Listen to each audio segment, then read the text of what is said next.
सुबह की breaking news में आपका स्वागत है। नमस्कार, आपके साथ मैं हूं साक्षी जोशी। कानपुर कांड के 150 घंटे से ज्यादा बीतने के बाद भी अब तक गैंगस्टर विकास दुबे पुलिस के हत्थे नहीं चढ़ पाया है। फरीदाबाद में उसके देखे जाने के बाद उसकी तलाश और तेज कर दी गई है। फरीदाबाद से उसके 3 गुर्गे तो गिरफ्तार किए गए, लेकिन विकास दुबे अब तक फरार है। दिल्ली एनसीआर में उसके होने की खबर के बाद पुलिस प्रशासन चौकस है। नोएडा के अहम इलाकों में पुलिस ने गश्त बढ़ा दी है। हर आने जाने वाले से पूछताछ की जा रही है। नोएडा के सेक्टर 18 और फिल्म सिटी में भी पुलिस कड़ी चेकिंग कर रही है।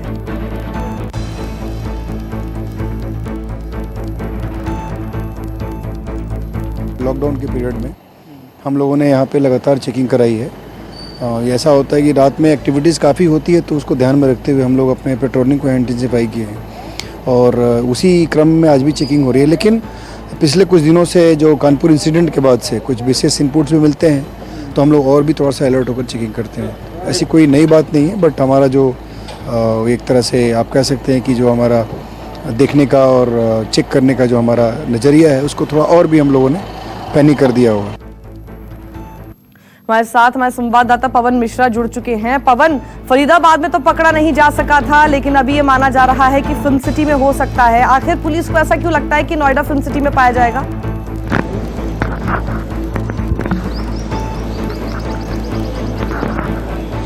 साक्षी, सबसे पहले हम आपको बता दें कि चीजों को समझिए। 40 टीमें बनाई गई है विकास दुबे को पकड़ने के लिए। 40 टीम यानी एक टीम में 22 पुलिस वाले होते हैं। इंस्पेक्टर लेवल का अधिकारी जो है उसे लीड करता है, और 40 टीमें, सोचिए कितने पुलिस वाले हैं, और पूरे जो 40 टीमों का जो लीड जो है डीसीपी स्तर के अधिकारी करते हैं। तो कैसा ये अपराधी है कि पुलिस की नजर से भाग जा रहा है, यानी पुलिस जब पहुंचती है मौके वारदात पर तो उससे पहले ये भाग जाता है। कहीं ना कहीं जो है अभी भी उसके मुखबिर जो है पुलिस विभाग में बैठे हुए हैं, जो पहले से ही उसको इस बात की सूचना दे दिया जा रहा है। छावनी में तब्दील, कल हमने भी देखा फरीदाबाद को पूरे छावनी में तब्दील कर दिया गया। जब उसको मौका मिला, ये पुलिस के पास ये संज्ञान आया कि कहीं फिल्म सिटी में किसी भी न्यूज चैनल में अपने आप को आत्मसमर्पण वो कर सकता है, उसके बाद फिर पुलिस वालों ने पिकेट बढ़ा दिया। तो आखिरकार कैसे वो पकड़ा जाएगा? पुलिस के पास क्या स्ट्रेटजी है, क्या रोल है, कुछ कहा नहीं जा सकता है। मीडिया बाइट देने से ऐसा नहीं होगा। और आपको बता दें कि उत्तर प्रदेश में इससे पहले जो है हिस्ट्री सीटर की लिस्ट में इसका नाम ही नहीं था। अगर 8 पुलिस वाले को ये मौत की घाट नहीं उतारता तो ये कोई नहीं जान पाता पूरा देश की आखिरकार विकास दुबे कौन है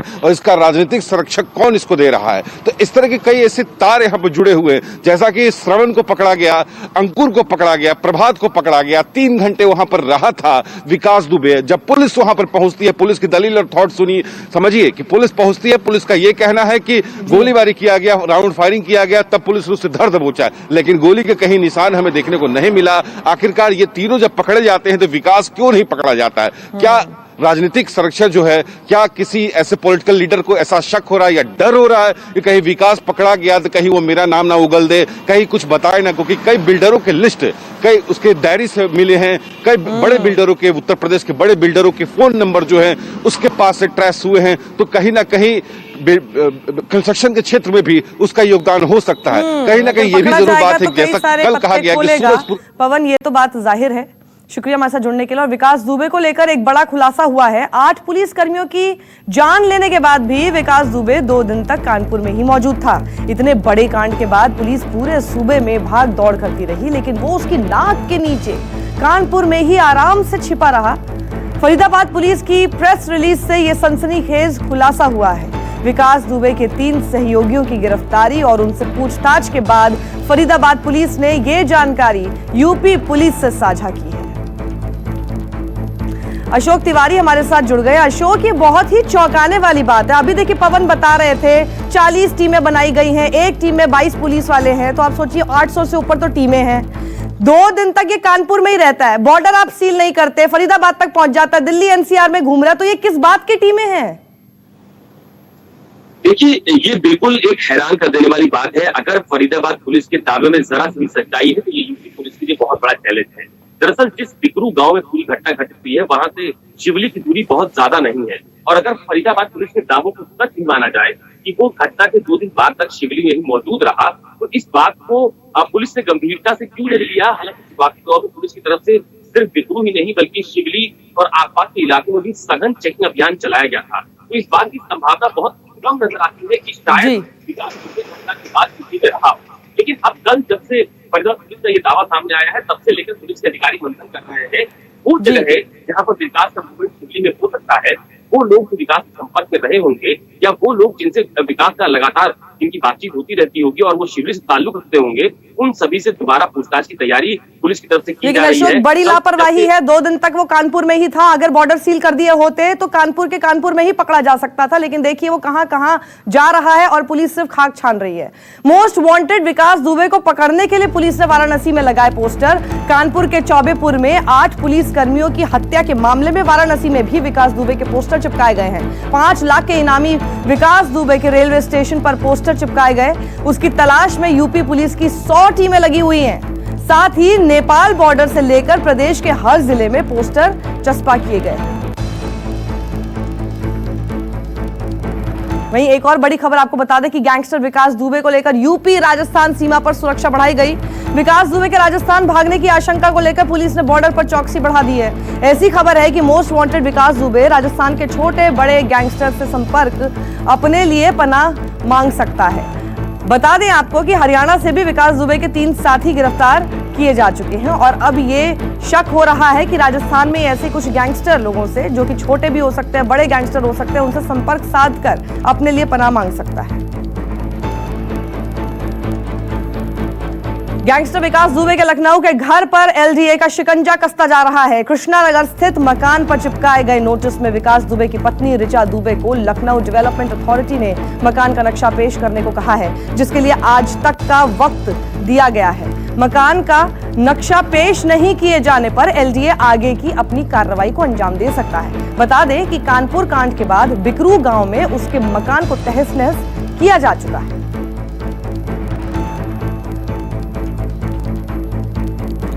कानपुर कांड के बाद यूपी में पुलिस अपराधियों पर शिकंजा कसने में जुटी हुई है। बीती रात रायबरेली और अलीगढ़ में मुठभेड़ के दौरान पुलिस ने 3 बदमाशों को धर दबोचा। रायबरेली में 20,000 का इनामी बदमाश अपने एक साथी के साथ, तो अलीगढ़ में 25,000 का इनामी बदमाश गिरफ्तार किया गया है।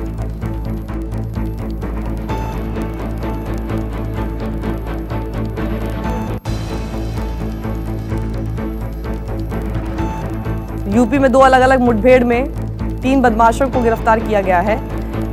2 तस्वीरें आपके सामने। पहली तस्वीर रायबरेली की है, जहां चेकिंग के दौरान बोलेरो सवार बदमाशों की फायरिंग के जवाब में पुलिस की गोली से 20,000 का एक इनामी बदमाश रंजीत घायल हो गया और मुठभेड़ के दौरान उसके साथी रवि सिंह को भी गिरफ्तार कर लिया गया। जानकारी के मुताबिक महाराजगंज कोतवाली क्षेत्र से बोलेरो लूटकर दोनों फरार हुए थे। और वहीं दूसरी तस्वीर अलीगढ़ की है, जहां मुठभेड़ के दौरान पुलिस ने 25,000 के इनामी बदमाश जयपाल को धर दबोचा है।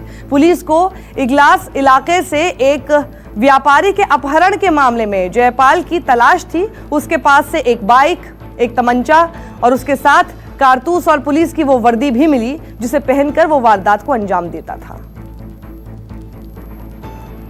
अब एक बड़ी खबर जम्मू कश्मीर से, जहां बांदीपुरा में आतंकियों ने बीजेपी नेता वसीम बारी के साथ ही उनके पिता और भाई की भी हत्या कर दी। कश्मीर के आईजी के मुताबिक परिवार को 8 पुलिसकर्मी मिले हैं, लेकिन वारदात के वक्त कोई मौजूद नहीं था। उसके चलते 7 सुरक्षा कर्मियों को गिरफ्तार कर लिया गया है। वारदात के पीछे आतंकी संगठन टीआरएफ के हाथ होने की आशंका जताई जा रही है। जम्मू कश्मीर पुलिस के डीजी और आईजी आज मौके पर पहुंच सकते हैं। बीजेपी नेता की हत्या को लेकर पीएम मोदी ने केंद्रीय मंत्री जितेंद्र सिंह से जानकारी लेने के साथ ही घटना पर दुख भी जताया है।